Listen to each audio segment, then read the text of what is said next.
هتبقى من اعلى اللعيبه الاجانب التي تتقاضى اجرا داخل النادي الاهلي. اعلى لعيبة. ايه ده؟ هو ديانج التاني عملها معاك؟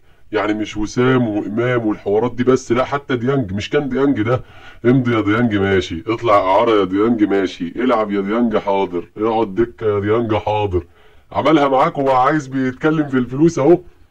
يعني هو طلع عادي زي الناس اهو، مش الملاك البريء او قلب طيب قوي، يعني مش عادي اهو. من امام عاشور نروح لاليو ديانج. في جلسه جمعت ما بين اليو ديانج والكابتن محمد يوسف عشان اليو ديانج يمدد عقده. اليو ديانج كان عقده يخلص السنه اللي جايه، الموسم اللي جاي اللي هو موسم 25 26، بعدما تمت اعارته الى الاخدود السعودي. تم تمديد عقده الموسم اضافي مقابل السنه اللي هو طلعها اعاره، فاصبح عقده ينتهي موسم 26 27، فلسه فاضل له موسمين. ولكن الاهلي عايز يبقي على اليو ديانج ل3 مواسم اخرى، فيبقى متبقي في عقده 5 سنوات في عين العدو، 5 في عين العدو. فاليو ديانج ادى للكابتن محمد يوسف موافقه مبدئيه، ولكن ارجى المفاوضات الماديه لحين انتهاء معسكر تونس وعقد جلسه تجمع ما بين الكابتن محمد يوسف المدير الرياضي واليو ديانج ووكيل اللاعب. ولكن المهم في هذه الجلسه نقطه مهمه جدا قالها وملحوظه في غايه الاهميه، قالها كابتن محمد يوسف لاليو ديانج. قال له انت هتصبح من الفئه الاولى بالنسبه للاجانب. يا عم معلش، مع احترامي، معلش يعني مع احترامي الشديد جدا، يعني هو مين يعني لما الفرقه كلها بقت من الفئه الاولى، امال مين من الفئه الثانيه والثالثه والرابعه؟ انت خدت قفشه وحسين الشحات بس اللي حطيتهم في الحته دي. انت دلوقتي خليت لي مش عارف مين فئه اولى، وامام وعدته فئه اولى، مش عارف ايه، وسام لو قعد هيبقى فئه اولى وهيتعدل عقده.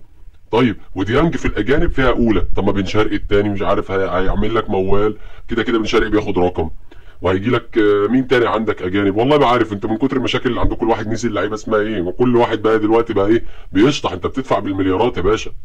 هتبقى من اعلى اللعيبه الاجانب التي تتقاضى اجرا داخل النادي الاهلي. اعلى لعيب بيتقاضى اجرا من الاجانب داخل النادي الاهلي هو اشرف بن شرقي، بيتقاضى 1.4 مليون دولار. فالكلام اللي اتقال لاليو ديانج انه انت عقدك هيبقى من الاعلى اجرا، مش هيتساوى اشرف بن شرقي بس هيبقى من الاعلى اجرا، لان هو تقريبا دلوقتي بياخد حوالي 750 او 800 الف دولار في السنه. لا سوري، 700 الف دولار في السنه اعتقد.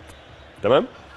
فاللي وعد بيه اليو ديانج لا، ان انت هيتم رفع اجرك وهتبقى بتاخد مقابل مادي من الاعلى اجرا بالنسبه للاجانب في النادي الاهلي.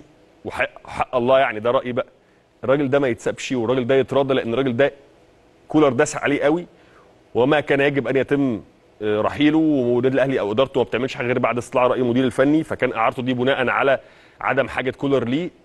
اليو ديانج دبابه وقاطره بشريه تفيد اي خط وسط لاي فريق هو يكون موجود فيه. ماشي يا استاذ ابراهيم، مع احترامي الدبابه بتبقى عايزه بنزين، فاهم، وعايزه امكانيات برضو من هنا، امكانيات الكترونيه واستطلاعات ومش عارف ايه وحاجات زي كده. يعني الدبابه عايزه فلوس من الاخر، الدبابه عايزه فلوس يا باشا عشان تشتغل وتبقى جامده، بس مش فلوس عاديه، عايزه فلوس زي كابتن بيزو.